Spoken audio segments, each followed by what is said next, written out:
Tchou, j'espère que vous avez la pêche les gars, que ça roule tranquille. On vit à une époque les gars, où c'est que les hommes se sentent désarmés. Où c'est que les hommes se sentent sans contrôle de la situation. Pourquoi? Parce que beaucoup d'hommes ne contrôlent pas leurs émotions.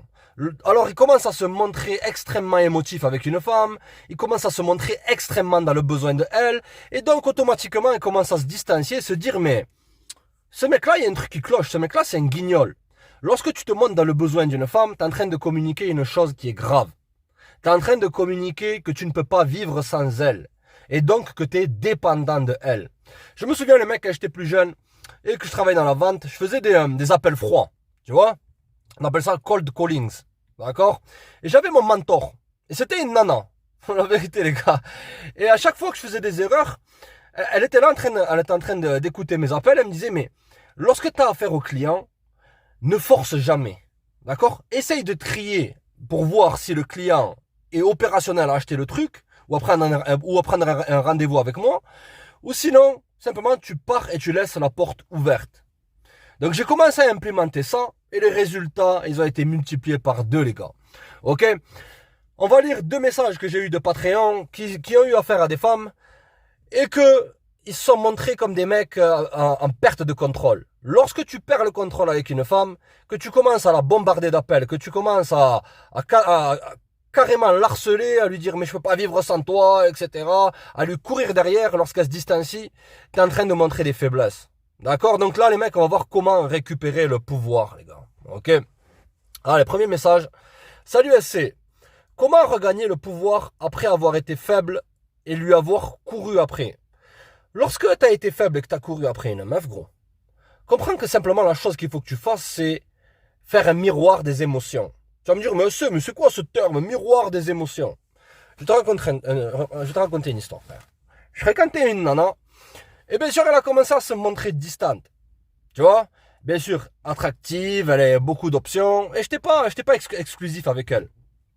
Le moment T où c'est que j'ai vu, que j'ai senti qu'elle commençait à faire tous ces jeux-là, à me contacter, puis après partir, après revenir, tout ça. Qu'est-ce que j'ai fait, moi? J'ai dit, tu sais quoi, elle mérite pas mon temps.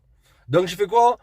J'ai passé 2 semaines, gros. 2 semaines, tu passes 2 semaines sans la contacter, sans rien, d'accord? Tu te détaches émotionnellement, tu lui fais voir que t'es pas dépendant de elle, et automatiquement elle va venir. Et lorsqu'elle revient, tu peux placer un rendez-vous avec elle, mais lorsque tu es avec elle en rendez-vous, je sais pas moi, tu restes sur ton téléphone, tu restes englué sur ton téléphone, tu fais le mec nonchalant, t'arrives en retard, tout ça. Tu montres que t'es pas autant investi dans la relation qu'elle pensait que t'étais investi. Parce qu'une nana, si elle est très attractive, elle a beaucoup de mecs qui sont dans le besoin. Donc qu'est-ce qu'elles vont faire? Elles vont trier. Tu vois, elle va trier entre les mecs faibles et les mecs forts. Une femme, elle perçoit un mec faible comme un mec qui veut pas vivre sans elle, qui est pas indifférent. Tu vois, qui la met sur un piédestal. Je t'avais fait une vidéo, gros. Ne mets jamais une femme sur un piédestal. Même si elle est très... La plupart du temps, on sait que tout le monde foire. Et moi, j'étais le premier à foirer, les gars. Ok? C'est lorsque tu es très attiré par une femme. D'accord? Elle n'est pas forcément trop attractive, gros. Elle n'est pas forcément trop bonne. Mais tu as un truc qui clique avec elle. Tu vois? D'accord? Mais ça, malheureusement, une femme, elle va prendre ton niveau d'intérêt pour de la faiblesse. D'accord? Donc, tu peux la laisser revenir, la famille. Ok? Mais tu places un rendez-vous. Lorsque tu as un rendez-vous, tu fais aucun move, rien. Tu te montres nonchalant, tu te montres désintéressé. Tu montres que ton niveau d'intérêt a diminué. D'accord, la famille? C'est le jeu qu'il faut jouer, gros. Je suis là pour donner ce qui marche, je suis pas là pour parler d'éthique, de moralité, crapulerie, l'équipe. Je viens de réaliser qu'elle est manipulatrice et qu'elle veut que je lui cours après. Elle me cherche quand je me distancie. Ah ouais, ok. Elle m'a même laissé un message lu. The B. Mais n'aime pas quand je tombe pas dans son piège. Oublie cette nana, gros. Balarde, gros. Donc là, ce que tu veux faire, c'est tu veux simplement reprendre le contrôle. Parce que là, ce que tu as montré, c'est que tu étais son petit toutou. Ce que tu veux lui prouver, c'est que tu es un homme indépendant, tu es un homme qui a des options, tu es un homme en demande. Tu n'es pas un gars qui est émotionnellement faible. Les femmes, elles sentent la force ou la faiblesse. La force, c'est simplement lorsque tu as la possibilité de partir sans te retourner. Ton dos, c'est de l'or, gros. Lorsque tu tournes ton dos, c'est aussi ton bouclier.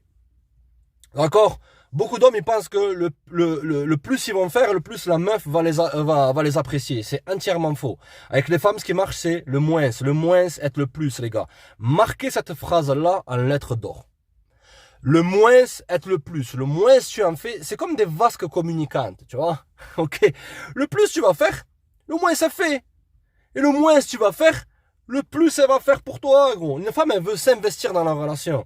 Donc avec cette meuf-là, je la laisserai faire 100% de l'initiation du contact. Je la laisserai revenir à 100%. Ok. Et je me montrerai totalement désintéressé. D'accord? Il y a une différence entre se montrer totalement désintéressé et jouer le gros CON qui est froid, qui est en mode, comment on appelle ça là? Passif-agressif, voilà. Lorsqu'elle revient, je lui réponds pas. Non. Tu vas lui répondre, mais tu vas prendre au moins 20 heures, tu vas prendre au moins un jour pour répondre. Tu prends 8 heures. Tu réponds jamais après 20h30. Tu la recontactes le lendemain, tu dis j'étais en soirée avec des potes. Elle va se dire, mais s'il faut il a chopé une autre nana, tu vois. Tu veux mettre dans son esprit des subtilités comme ça pour bâtir l'attraction. L'attraction ne se bâtit jamais dans la certitude. Tu lui as donné trop de certitude, elle te donne de l'incertitude. C'est comme ça avec les femmes, mec. Lorsque tu leur donnes de la certitude, elle te donne de l'incertitude. Lorsque tu leur donnes trop de respect, elle te donne un manque de respect. C'est pas moi qui les ai inventés, les mecs. On continue, second message, les gars. Salut SC, merci encore pour tes vidéos. Nouveau sur ton Patreon et ton contenu est en or. Voilà, bien gros, ça fait plaisir. J'ai 42 ans et ma femme de 10 ans de moins, tranquille gros, que moi m'a divorcé. Je commençais à devenir complaisant. Lorsque tu commences à être le mec, à être l'inverse du mec que tu étais au début, tu étais le mec confiant, qui avait des projets, des business, et que tu commences à devenir Homer Simpson, qui est là, avec son bide qui commence à pousser comme ça, comme une pastèque, et que tu poses ta bière dessus, que tu es là, tu restes sur le canapé à boire la bière, et qu'avec la meuf, t'as pas un minimum d'expérience. Voilà. Si tu es dans une relation longue, il faut que tu passes du bon temps avec la nana. Et si tu veux pas passer du bon temps avec elle, j'en sais rien moi, bouge un peu, sors. Si tu veux pas passer du bon temps avec elle, c'est que tu as perdu d'intérêt pour elle, donc tu devrais la laisser partir, la famille. Ok, tu veux être avec une personne vis-à-vis de qui tu es intéressé et qu'elle, elle est intéressée par toi. Si tu cherches une relation longue, mariage et toutes ces conneries-là, tu comprends? On continue. Je n'ai pas d'animosité contre elle, mais j'aimerais la récupérer. Cordialement, Samy. La meilleure position... parce que comprends que entre toi et une femme, c'est un peu comme un business. Les gars, dans la vie, tout est un business. Dans la vie, tu prends, tu donnes. Tu donnes, tu prends. Lorsque tu respires, tu prends l'air. Lorsque tu recraches l'air, tu rends. Tu vois? D'accord? C'est comme ça, les mecs. C'est comme un business, comme je t'ai dit. C'est comme de la vente. C'est-à-dire que lorsque elle est là, qu'elle te dit mais je veux qu'on reste amis, qu'elle est en train de changer la dynamique entre toi et elle. Et que tu es là à te soumettre, comme un fatigué, te soumettre et dire ah mais oui d'accord, je vais rester dans une zone d'espoir. Ok, on reste amis. Tu te soumets à ce qu'elle veut. Ok? Et donc tu es en position de soumission. Et donc, automatiquement, elle va perdre du respect pour toi. Tandis qu'un homme fort, il dit écoute, moi je veux pas être ton ami, tu vois. Je suis pas intéressé par ça. Si tu veux, on peut recoller les pots cassés, toi et moi. Je vais tracer. Tu peux m'appeler si ça te dit. Simple, et tu tournes ton dos et tu pars. Très simple les mecs. D'accord? Prenez toujours une position de pouvoir, de puissance. Le pouvoir, il réside dans quoi? C'est pas dans la façon dont tu dis les choses, dont tu lui parles, d'essayer de la séduire, non. D'accord? Ça, c'est une autre composante du game. Mais vraiment, la racine du game, vraiment le noyau dur, d'accord? C'est avoir l'habilité de dire, ça m'intéresse pas ça, tu m'as rejeté. Écoute, sans rancune. Tu vois, je veux pas être ce petit bolos blessé parce que tu m'as rejeté, je vais avoir de la haine. Non, tu montres pas ça à la famille, ok? Tu montres que tu es indifférent, que tu tiens quand même un peu à elle, mais tu tournes ton dos et que tu as cette habilité de partir sans te retourner, les gars. Ok, très simple, les mecs. Allez, les gars, restez connectés, l'équipe. Ce fut un grand plaisir. Check, là.